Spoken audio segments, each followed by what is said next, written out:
This was the neighborhood. Alright, I'm here. It's not much. It's definitely a little bit more run down than I remember, but I don't know, maybe that's just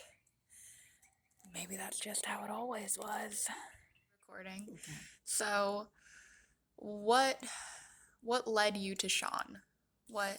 Well, I was in full-time ministry then and going to school. And so the two ministries I did were inner city youth and then topless bar ministry. So I would reach out to the strippers at the bar on William Street in Goldsboro. And one of the strippers that I had reached out to was Sean's mom. I had given her a card with my phone number in it, saying that if she ever needed anything to give me a call. It'd probably been 4 or 5 months since I gave her the card.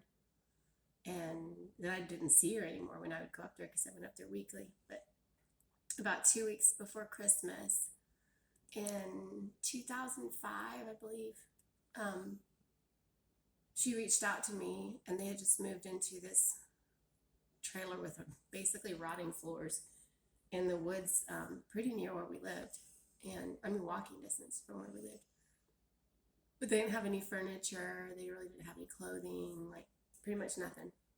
So I went to Habitat for Humanity and knew the people that worked there, and they gave us furniture for their house. From there on, Sean, first it was Sean and Tony. They would show up at our house every day.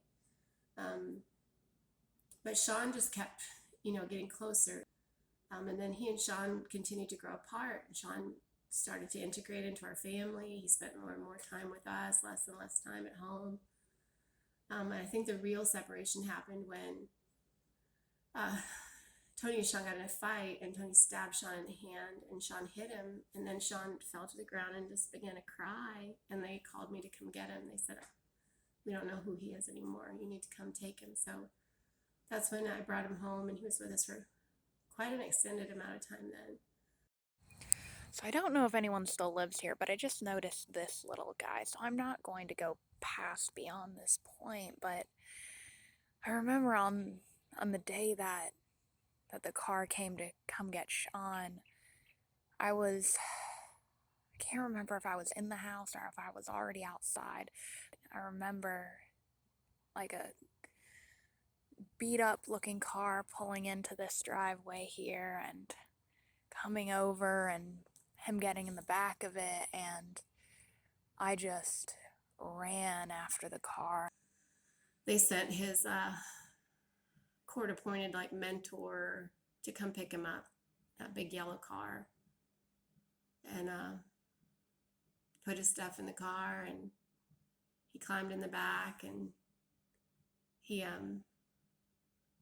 looked out the back window with his hand on the window while they drove away, and that's when you chased him down the driveway to try to catch him. So we went and got you and brought you back inside, and that was that.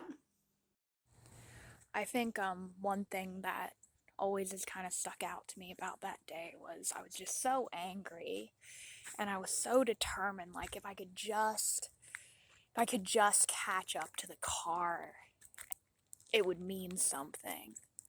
And I remember being over there in that house in our living room, in a corner of the room, just angry and crying, and my mom and my sister holding each other. And I don't think my mom knew how to handle how angry I was about everything that was happening, because her and sis were just crying, and I think she already had a plan to try and get custody of him again, but I didn't know any of that, and I was just so angry. And she was getting ready to move, and he told her he wasn't going to come with her. And that's the day that she just started to just beat him, just beat the crap out of him.